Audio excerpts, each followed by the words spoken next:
بسم اللہ الرحمن الرحیم وکیفیت الاستنجاء ان یمسح بالحجر الاول من جهة المقدم الى خلف وبالثانی من خلف الى قدام وبالثالث من قدام الى خلف۔ اب یہاں سے یہ استنجا کا طریقہ اور کیفیت بتا رہے ہیں۔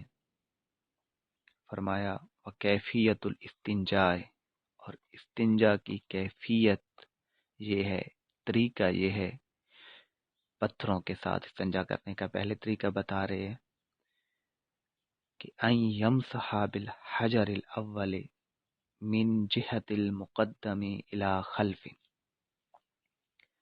کہ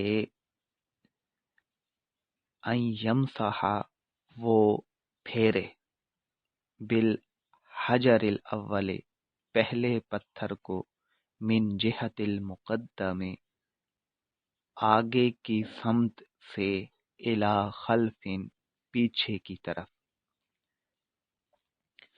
استنجا کا طریقہ یہ ہے کہ وہ پہلا پتھر آگے سے پیچھے کی طرف لے جائے، وبالثانی من خلف الی قدام، اور دوسرے کے ساتھ من خلف الی قدام پیچھے سے آگے کی طرف مسح کرے، دوسرا پتھر پیچھے سے آگے کی طرف لے۔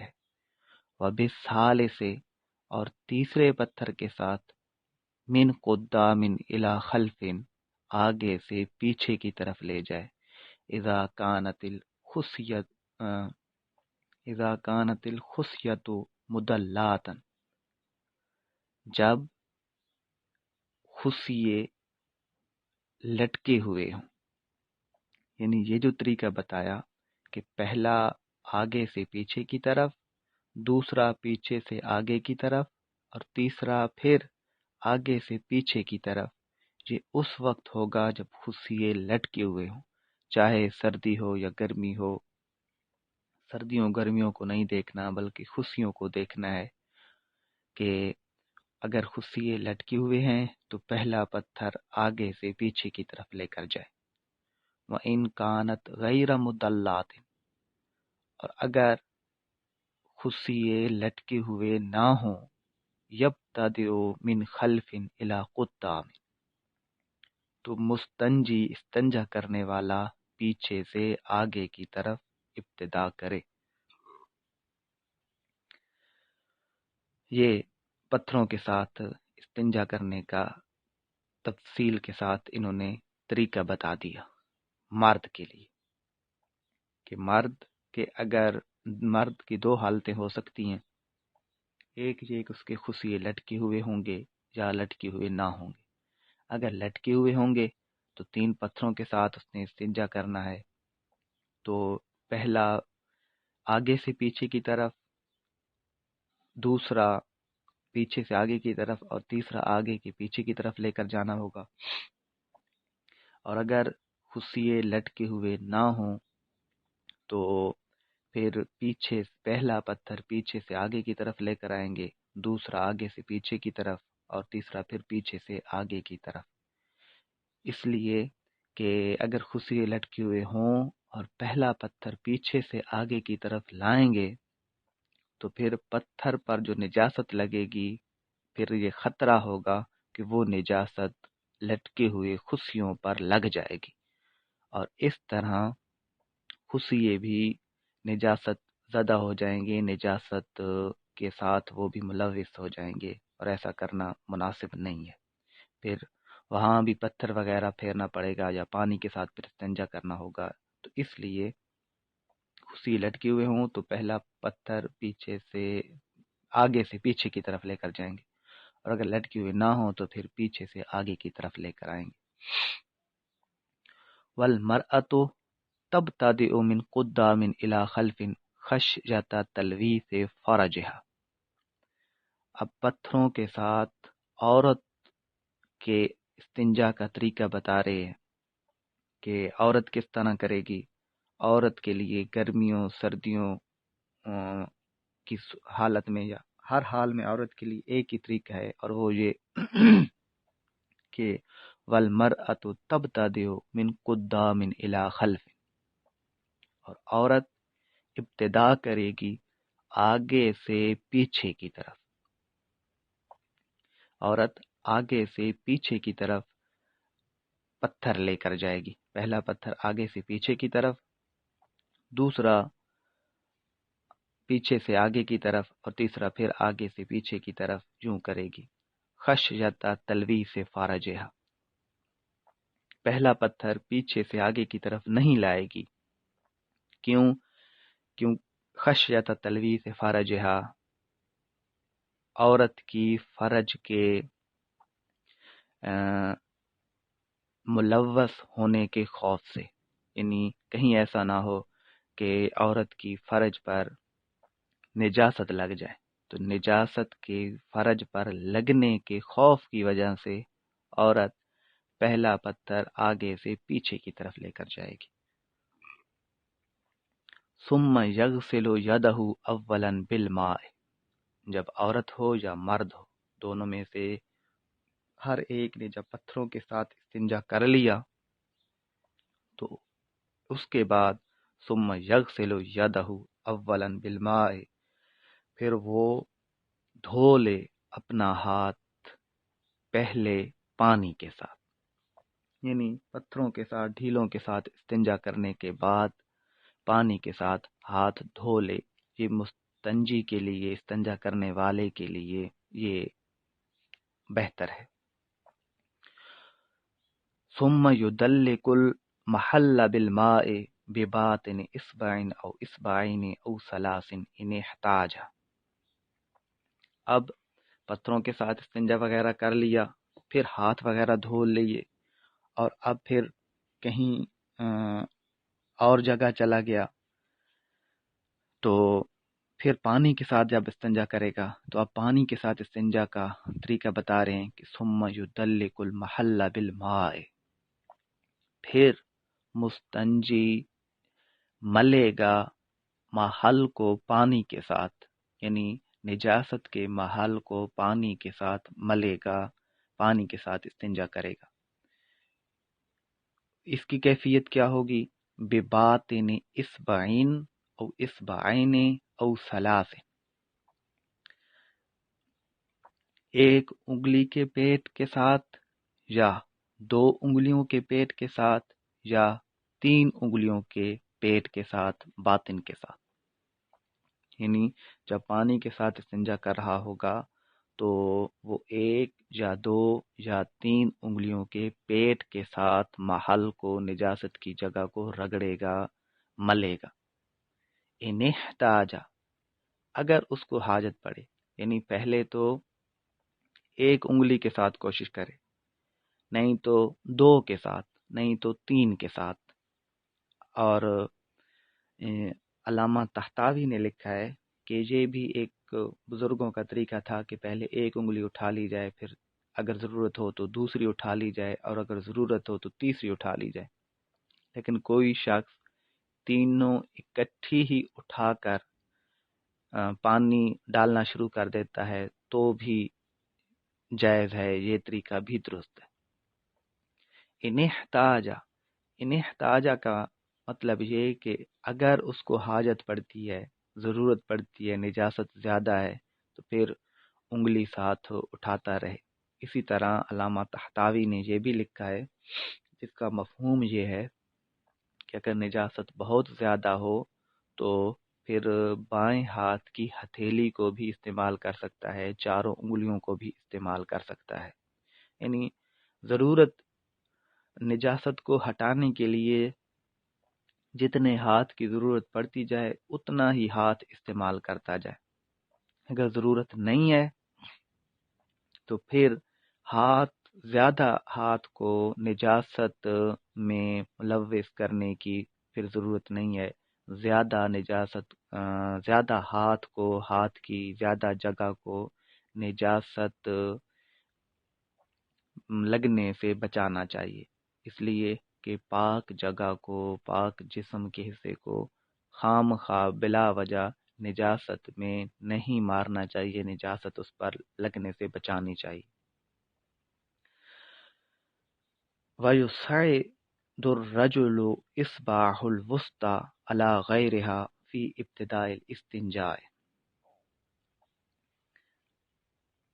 اچھا، یہ جو پیچھے انہوں نے بات بتا رہے تھے کہ انگلیوں کے پیٹ کے ساتھ استنجا کرنا چاہیے، یہاں یہ بھی یاد رکھیں کہ انگلیوں کی پشت کے ساتھ یا ناخنوں کے ساتھ، سروں کے ساتھ استنجا نہیں کرنا چاہیے۔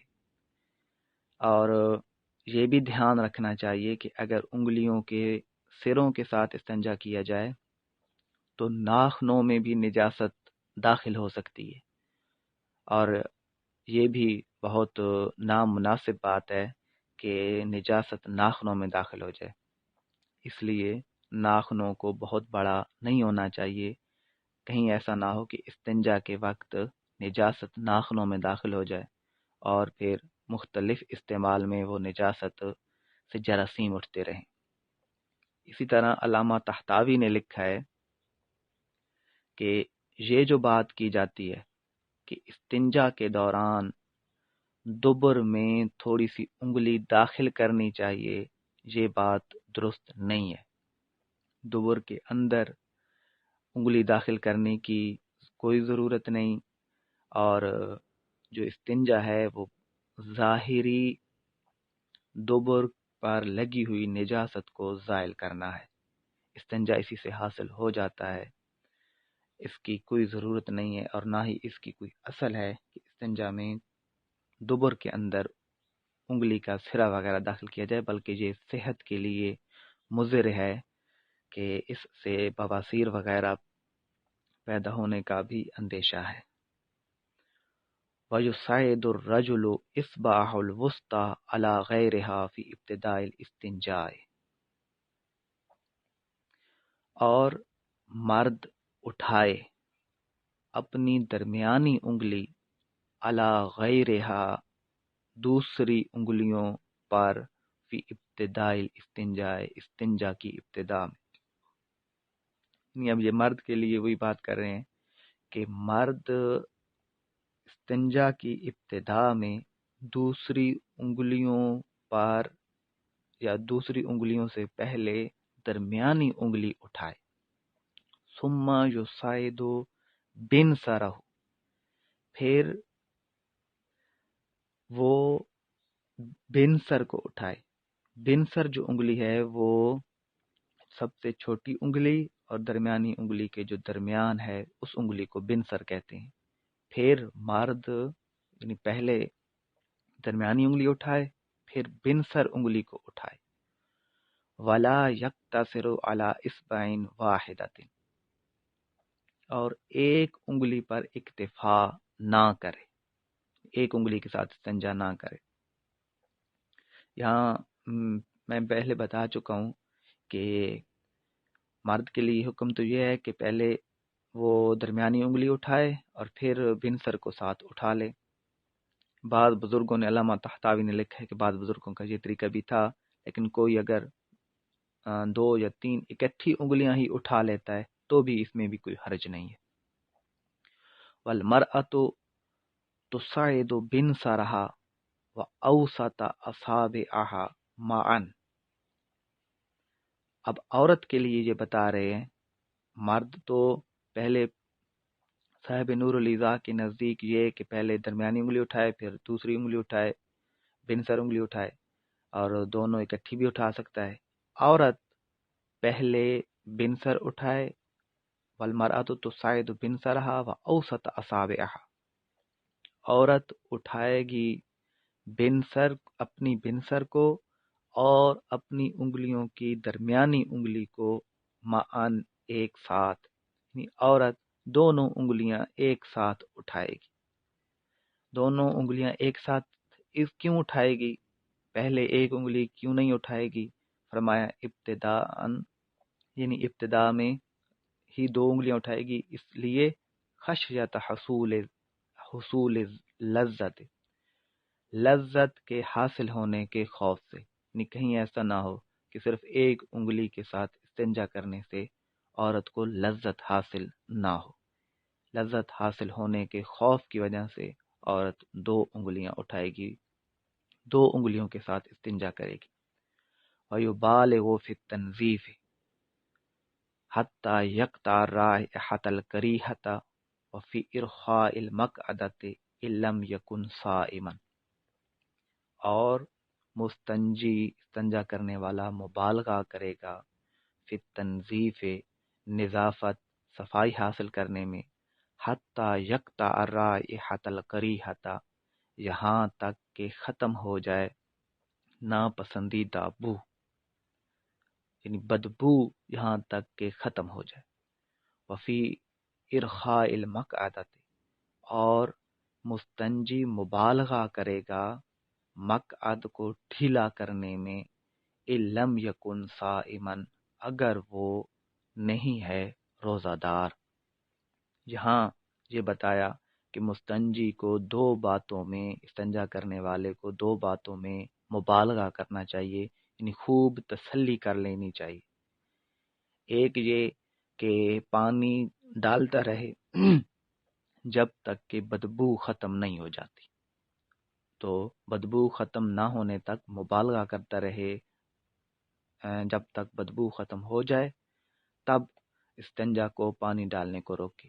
دوسرا یہ کہ اپنے مقعد کو، اپنے شرمگاہ کو ڈھیلا کر لے، تاکہ عام طور پر نارمل انداز میں دبر کے اندرونی جو حصہ ظاہر ہو سکتا ہے وہ کر لے، تاکہ اس سے بھی نجاست پانی کے ساتھ زائل ہو جائے۔ اپنے مقعد کو ڈھیلا کرنے میں مبالغہ کرے گا اور بدبو کے ختم کرنے میں مبالغہ کرے گا۔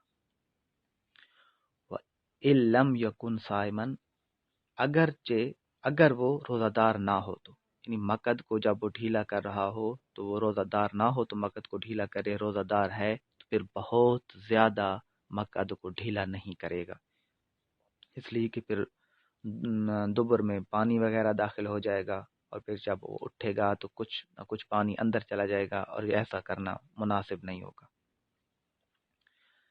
استنجا پانی کے ساتھ جب ہو گیا، آگے فرمایا فَإِذَا فَرَغَ غسل یدہ ثانیہ، پھر جب وہ فارغ ہو جائے تو اپنے ہاتھ کو دوسری مرتبہ پھر دھو لے۔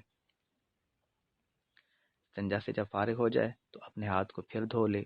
وَنَشَفَ مَقْعَدَتَهُ قَبْلَ الْقِيَامِ، اور خشک کر لے اپنے مقعد کو کھڑا ہونے سے پہلے۔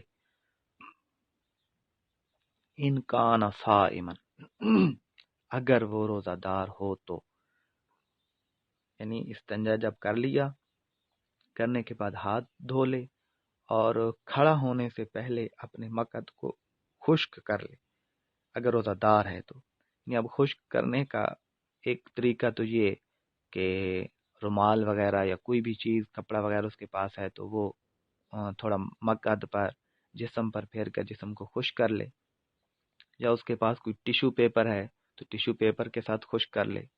اگر ٹیشو پیپر یا کپڑا نہیں ہے تو پھر 2 یا 3 مرتبہ دایاں ہاتھ دبر پر یا مقعد وغیرہ پر پھیر لے، تاکہ جو قطرے جسم پر لگے ہوئے ہیں وہ ہٹ جائیں اور پانی وغیرہ کے قطرے پھر کھڑا ہونے کے بعد گرے نہ۔ تو جس طریقے کے ساتھ بھی وہ چاہے تو اپنے مقعد کو کھڑا ہونے سے پہلے خشک کر سکتا ہے۔ یہاں استنجا کا تفصیل کے ساتھ طریقہ کار اسلامی شریعت نے جو بتایا وہ ختم ہو گیا۔ ایک بات پورے استنجا کے طریقے میں واضح طور پر معلوم ہو رہی ہے کہ شریعت مطہرہ صفائی کو بہت زیادہ پسند کرتی ہے، اور جہاں تک بھی استنجا کے دوران ہو سکے، جہاں تک بھی ہو سکے بندے کو اپنے پاک جسم پر کسی بھی صورت نجاست نہیں لگانی چاہیے۔ ہاتھ پر بھی زیادہ نجاست نہ لگے، شریعت نے اس بات کو مد نظر رکھا ہے، اور اپنی شرمگاہوں کو بھی یا استنجا کرتے وقت بھی ادھر ادھر نجاست نہ لگے، شریعت نے اس بات کو بھی مد نظر رکھا ہے، اور انگلیوں میں بھی اس بات کو مد نظر رکھا کہ ناخنوں کے ساتھ نہ کریں، یہ صحت کے منافی ہے، انگلیوں کی پشت کے ساتھ نہ کیا جائے، اسی طرح انگلیوں کے سروں کے ساتھ استنجا نہ کیا جائے کہ اس طرح بواسیر وغیرہ پیدا ہونے کا اندیشہ ہے۔ تو بہرحال پورے استنجا کے طریقے میں یہ بات بالکل واضح ہو رہی ہے کہ شریعت اسلامیہ صفائی کو بہت زیادہ پسند کرتی ہے، اور ہمیں بھی چاہیے کہ استنجا یا نجاست سے پاکی حاصل کرنے میں خوب صفائی حاصل کریں، اور جس جگہ ہم صفائی حاصل کر رہے ہیں، استنجا وغیرہ کر رہے ہیں، ان لیٹرینوں وغیرہ کی بھی کو بھی خیال رکھنا چاہیے، ان کی صفائی کو بھی مد نظر رکھنا چاہیے، تاکہ بعد میں آنے والے بھی اطمینان کے ساتھ وہاں پر صفائی حاصل کر سکیں۔ عام طور پر یہی دیکھا جاتا ہے کہ پبلک لیٹرینوں میں، عوامی لیٹرینوں میں بہت زیادہ گندگی پھیلی ہوئی ہوتی ہے۔ بہرحال کوشش یہ کرنی چاہیے، اس سے اجتناب کرنا چاہیے کہ شریعت مطہرہ صفائی کو بہت زیادہ پسند کرتی ہے۔ واللہ اعلم بحقیقت الکلام۔